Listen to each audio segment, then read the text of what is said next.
Erev Shabbos, Parshas Vayelech, first Shabbos of the year. This past week we celebrated Rosh Hashanah, commemorating the day on which the first human beings were created. Funny thing, on that day, Adam and Eve were fashioned, and God said, "Let us make human beings." Plural. Who's God talking to? And why is it only plural in the creation of mankind? The Baal Shem Tov gives a very profound answer to this. All other living creatures were created in a state of completion. Animals aren't required to voluntarily exert themselves in order to change. A caterpillar becomes a butterfly because it's programmed into his genes. It doesn't have to go to yoga for a decade to learn how to transform into a flexible butterfly. Imagine if we could go to sleep for a few months wrapped up in a nice soft blanket and emerge transformed, beautiful, strong, smart, athletic, the very best version of ourselves. But we can't do that. The only creatures that have to make a voluntary effort to become something other than what they are at creation are us, humans. Only we can transform our fate and alter our characters. And it takes years of schooling and learning and training and practicing, but it can be done. Scientists tell us that to become an expert or a master performer in any given field, it takes 10,000 hours of dedicated practice. There is a TED Talk that suggests that you only need 20 hours to get halfway decent without being a full expert. By our own efforts, with our own determination, we have to change ourselves from being narcissistic, self-preserving animals into noble human beings. Let us make man. Let us make a human being. God speaking to us, you and me. God gives us the hardware and the supplies, everything we need to make ourselves whole and complete, provides the experiences. What you and I make with those God-given tools, it's up to us. And the thing is, if we're going to become that all of what God created us to be, we can't stop growing. We can't stop creating and evolving. This week's Torah reading, the first of the new year, is Vayelech. And he kept going. Moshe, which Yeshua was talking about, was the greatest leader of the Jewish people.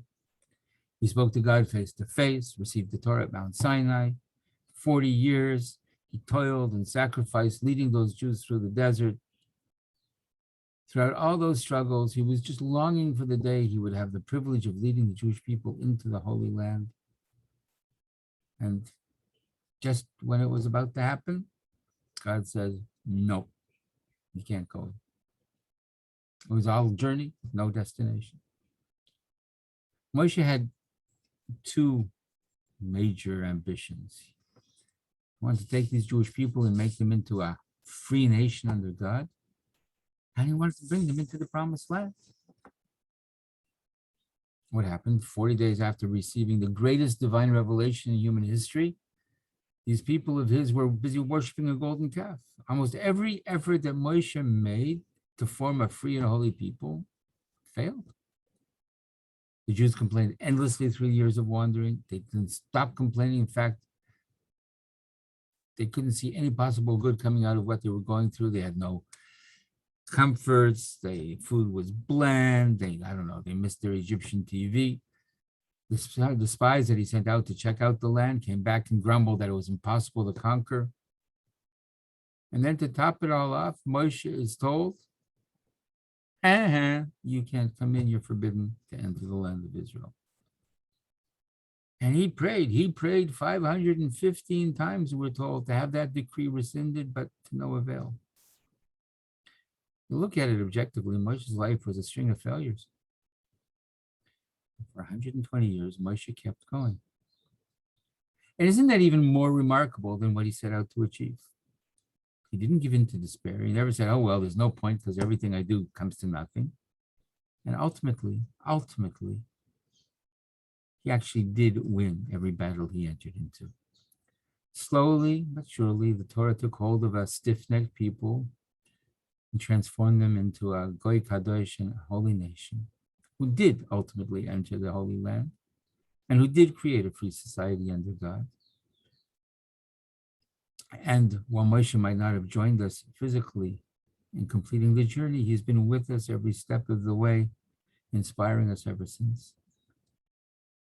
If he had made it into the Holy Land, you would have said, what does it mean to be successful? It means to achieve your goals, like Moshe. Torah is telling us something other. What made Moshe great was not that he never failed, that he kept on going when he could have easily admitted defeat. He put one foot in front of the other, Vayelech. And even though he didn't make it all the way, he refused to give up hope. He understood that life is about falling and getting up again, about not losing your ideals, even when you know how hard it is to change the world.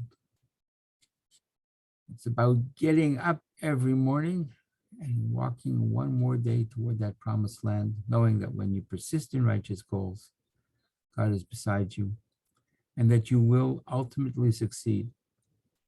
Don't let the hurt, the pain, the bad break, the interference of other people,